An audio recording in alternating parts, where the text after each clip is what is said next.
else about your childhood that I've forgotten to... If you want to read anything on there, you can. Well, I don't know. This one time, Jack, I still can't talk. So hoarse. Sorry. Yeah, let's see. Do you want to talk real quick? Just want to say something real quick. I just listened to it. Well, Jack O'Brien, in his temper, Sis was playing jacks with me, evidently, on their floor. We had a small cabin, and Jack O'Brien was sitting in his rocking chair reading the newspaper. He absent-mindedly rocked over Sis's fingers when she was playing jacks. And she screamed naturally. She was only about 5 herself then. And Jack O'Brien got angry at that and socked her, and then I intervened. And so he socked me, and I went clear flying across the room and got knocked out. First time in my life, and only time I've ever been knocked out. And I was limp, and Mama had a kettle in her hand, and she thought that she said, "You've killed her, you've killed her." Kept hitting him over the head with that pan. Sis went outside the door, started screaming and jumping up and down, and our landlady came down. It was quite a controversy. But anyway, she thought he'd killed me, and Jack O'Brien never laid his hands on me. He treated me better than he did his own daughter. I was real lucky. Oh my gosh. He sounds like... But that was quite a life. We had to toe the line, so to speak. Wow. Oh, Grandma, that's crazy. So, you lived in, what'd you call it? Not Heritage Court or something. What was it? The Ideal Court. Ideal that was the Court. name of it. Uh-huh. Small living room, bedroom combined, small bathroom, small kitchen, a kitchenette sort of. Uh-huh. And pardon? I was just wondering if this was in Vegas. Las Vegas, yeah. And Jack was working at the Boulder Dam. And before you lived at Ideal Court, where did you live? In Utah, when I was, like I said, my mom came to get me in Mapleton when I was 10. Then we moved to Utah, where her sister lived. Stayed with her sister and family while I went to school with her children. We caught the bus and rode on to Duchesne, and then after that, we lived in Altona for a while with her dad and stepmom. And then, when I turned 11, we moved to Salt Lake in a hotel until Jack O'Brien went down first to Las Vegas. He heard about the Boulder Dam needing men to work. Mm-hmm. And then we were waiting for his call, and he called, I guess on the phone, and told us to come on down. And Jack O'Brien never learned to drive. He initially went down with friends. Well, they rode the rails, if you ever heard of what that is. Just kind of jump on the train? Yeah, or? and rode the rails and like hobos. And then when we were ready to go down, we went in our car. Mom had a Ford coupe, and we all rode down in that when I was 12. Uh-huh.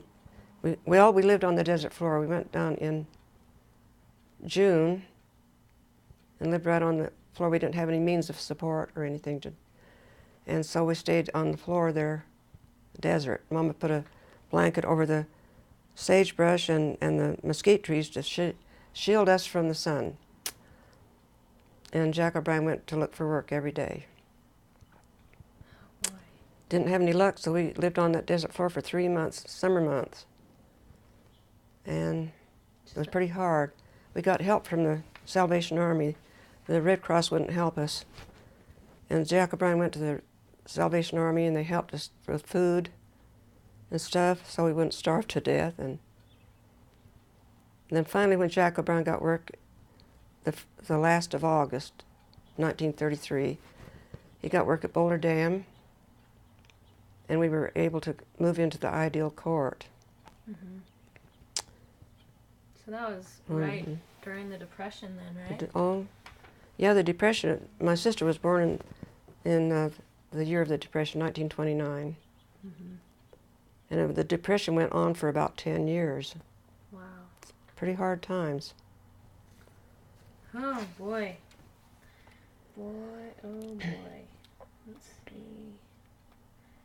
And did you have any family chores that you had to do? Just the dishes at nighttime. Mm-hmm. Mama kept that little place just spick and span.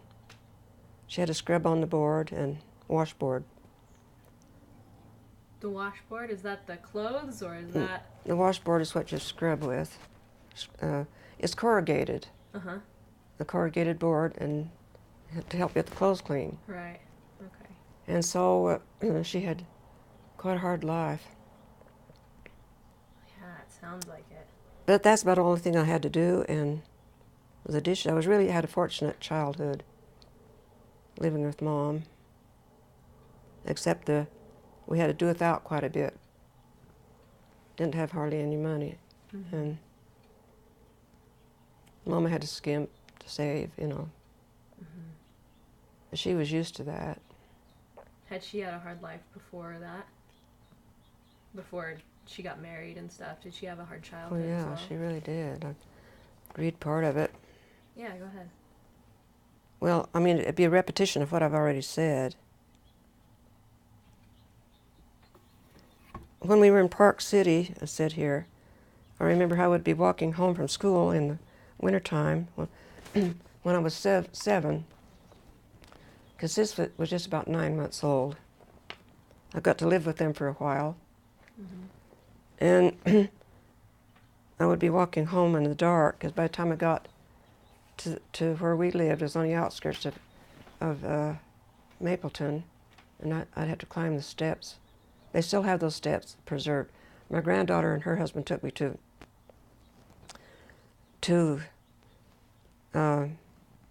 Park City about 4 years ago to see it, and we saw those steps. The city had preserved them, and there's about 100 that wind up to the top of the hill where we lived, and about 100 steps you had to climb. When I was only 7, I had to do it all by myself. I never got lost. In the dark? Oh, boy. Well, it wasn't really pitch dark. It was getting dusk. Uh-huh. You know, by the time we walked home from school in wintertime, it was getting dusk. Oh, wow. And let's see. So you kind of jumped around for elementary school. I went to about 6 different schools here in Utah Uh-huh. before we moved to Vegas.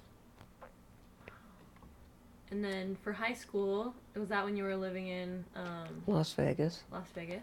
I went from the 6th grade, and the 8th grade started in high school. And at that time, there were only 2 schools, the grammar school and high school. But I don't know about now, but there's about there must be 50 or 60 schools, maybe more than that. There's 2 million people there. Quite a bit different. When I from lived when there, you there were moved, about right? maybe 30,000, maybe not that much. Wow. It was a small community. Uh-huh. Lots has changed since then, huh? And what was religion like for you growing up? Did you, in your early childhood, did your parents have any religion? Well, my mom and Dad were all LDS, but Mom's and Jack OBrien was a devout Catholic, Mm-hmm. born in Dublin, Ireland, and so we didn't have religion, so to speak. We didn't go to church or anything.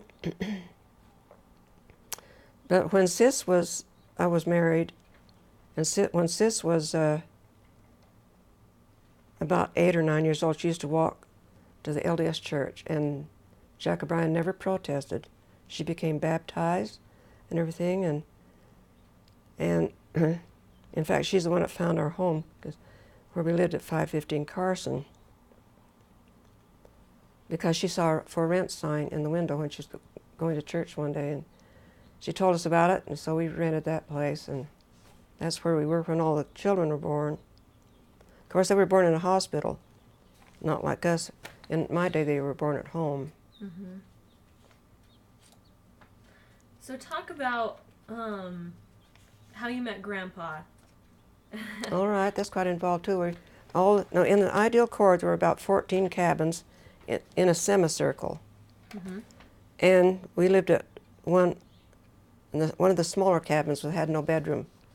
His mom lived one on an upper end that had a bedroom. So Byron came from Midas down to Las Vegas to visit his mother. And while he was there, I was walking home from school one day. I was a junior.